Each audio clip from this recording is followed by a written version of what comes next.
Hey guys, I'm Jen, also known as Blessed Yoga, and today I've teamed up with the Sports Edit to bring you a how-to on mastering your downward facing dog.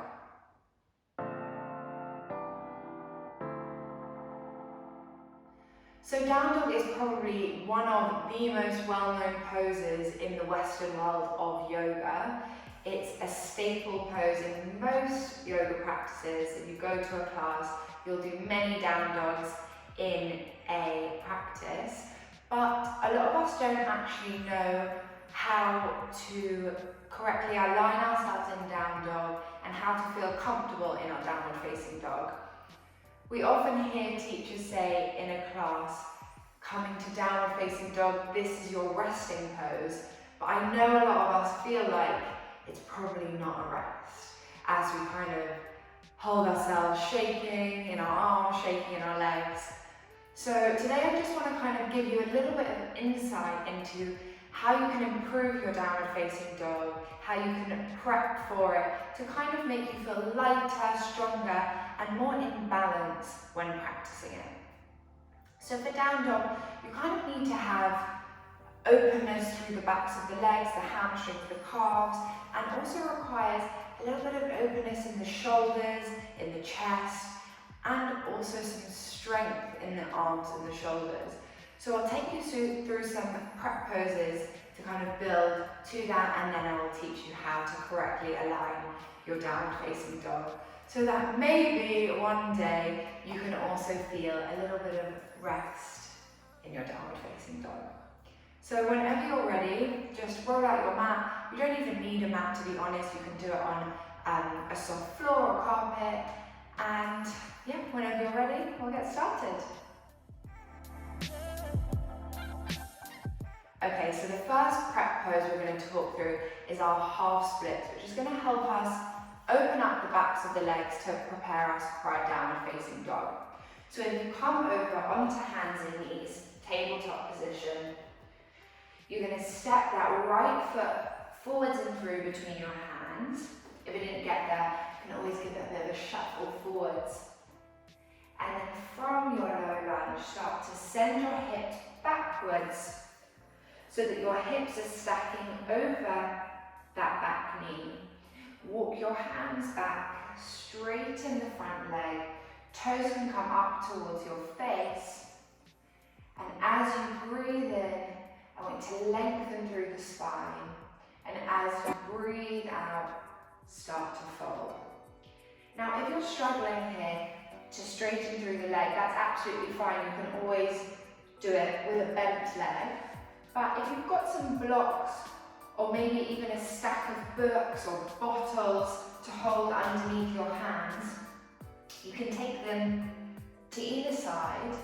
And as you breathe in, that's just going to help you to lengthen through the back, straightening, and as you breathe out, you can fold from here. See, I much prefer to do the half splits with blocks because I just think it helps the back stay straight, doesn't cause any of that funny cramping or compression in the back. So we'll work from here, wherever you are, you breathe in, and exhale to fold. Taking 2 more breaths.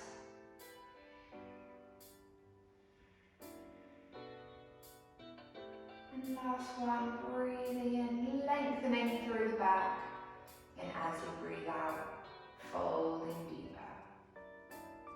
To come out, we're going to bend into the front knee. Maybe take your blocks or your hands forwards. And then stepping that right knee back. Other side, we're going to step the left foot through our hands or through your blocks. And then slowly sending hips backwards. Walk your blocks or your hands back. Toes come up towards your face, making sure hips are in line with each other and stacked over that knee. If you feel like you're sitting back a bit towards your heel, you can always wiggle the front foot forwards to realign yourself. As you breathe in, you can lengthen, and as you breathe out, start to fold.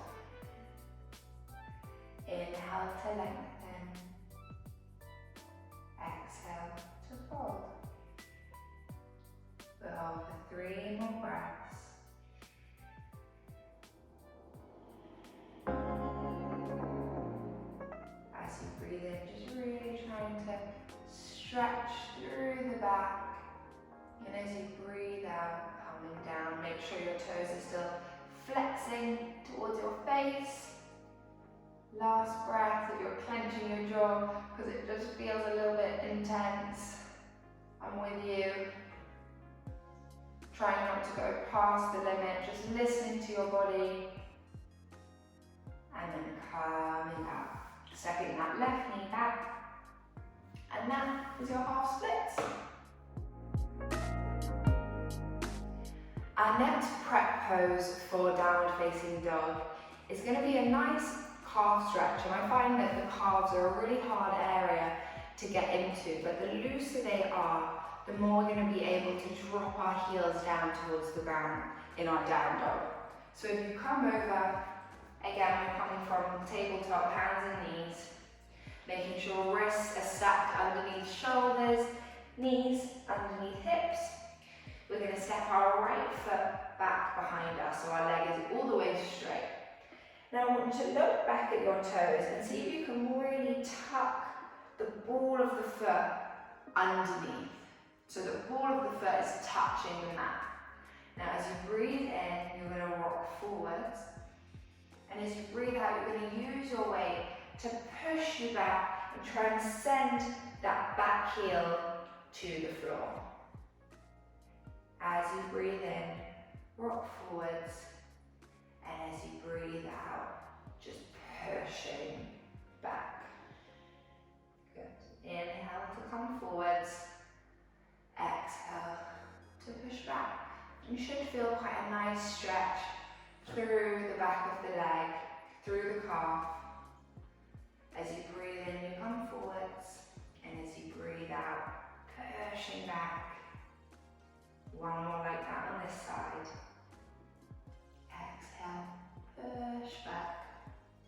And then as you rock back forwards, step that right knee in and we come to the other side.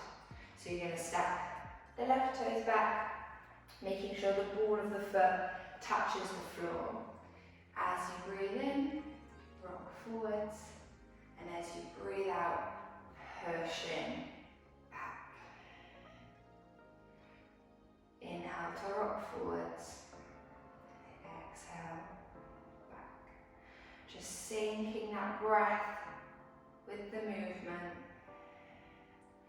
Really giving it some welly to push back.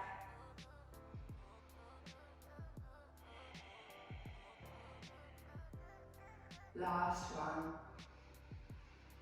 And exhale, pushing back.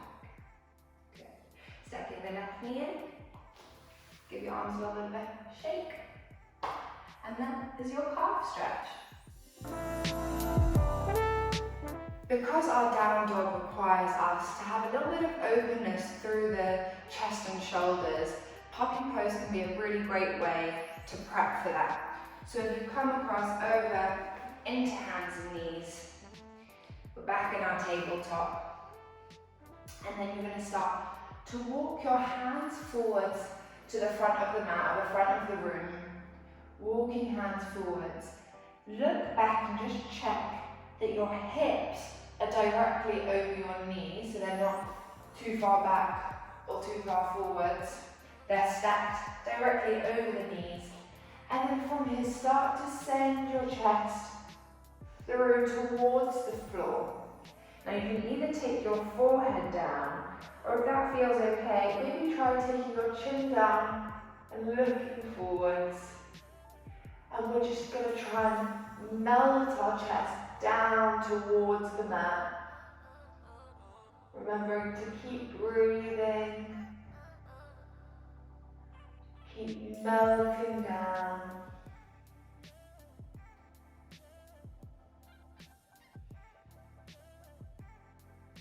Inhaling, and as you exhale, trying to send your chest through your arms, sinking down.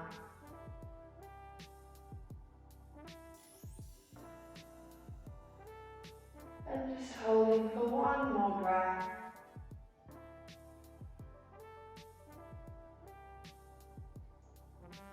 And then slowly Sending your weight forwards, crawl your hands back towards you. And that's our puppy pose. Okay, so our final prep pose for down dog is actually more of a drill than a pose, because I think we underestimate how much strength we use in the shoulders and the arms to hold a well-aligned down dog. So this is what I like to call dolphin drills. If you come over onto hands and knees, your tabletop, we're going to drop our forearms down towards the floor, tuck our toes under, and then start to lift the hips up towards the sky, pressing your chest back towards your thighs. You can keep as much of a bend in the knees as you need to. If you can straighten, great. If not, keep a nice soft bend. And then as you breathe in, you're going to press into the fingertips and see if you can lift both elbows at the same time. Now, if you can't, honestly, it's okay to lift one and then the other. But we try. We inhale, lift up, exhale, dropping down. Trying to keep as much control in the drop down as possible. If you slip, you can always walk back. Inhale to lift up, exhale, dropping down. Inhale to lift, exhale to drop. Two more. Inhale, lifting up, exhale, dropping down. Last one. Inhale, lifting up, exhale, dropping down. Then starting to drop the knees. You can walk your hands back towards you. Give your shoulders and arms a little shake. And that is our dolphin drills. Okay, so the moment has finally come for us to actually get into our downward facing dog. So I'm first going to talk you how to get into it, and then I'll talk you through all the alignment cues that is going to help you to master your downward facing dog. So if you come over onto hands and knees, tabletop, just like we've started everything today, making sure wrists are stacked underneath shoulders, and then you're going to step your toes back into your plank. And from your plank, I want you to start to send your hips all the way up towards the ceiling, sitting bones pushing back towards the back of the room, and then send your chest back through towards your thighs. Starting to focus now on alignment cues, we're going to look forwards and check with our hands that they're spread wide, but not too wide that you're straining through the hands. You want to keep them nice and flexible. Then checking with your middle finger that it's facing forwards and not at any kind of angle. Starting to energetically draw thumbs towards each other, which will help us to internally rotate our forearms. Now starting to think about your upper arms, I want you to rotate your armpits to face each other, which actually externally rotates the upper arms, almost like you're trying to hide armpits from the person standing next to you. And this is going to help us keep our shoulders well away from our ears.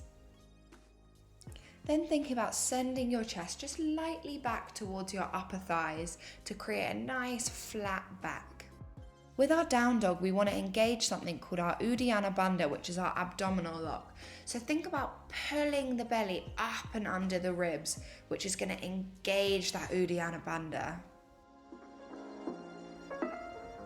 If your back is rounding in your down dog, please feel free to bend into the knees, which is going to create enough space for you to push back and flatten the lower back to keep your back nice and straight. Then we want to think about internally rotating our thighs towards each other. So engage the thighs and rotate them in, and then start to send your heels down towards the floor. Now I know it can be a lot to think about, so feel free to keep rewinding it, taking it bit by bit, and just feeling what feels good for you in your down dog.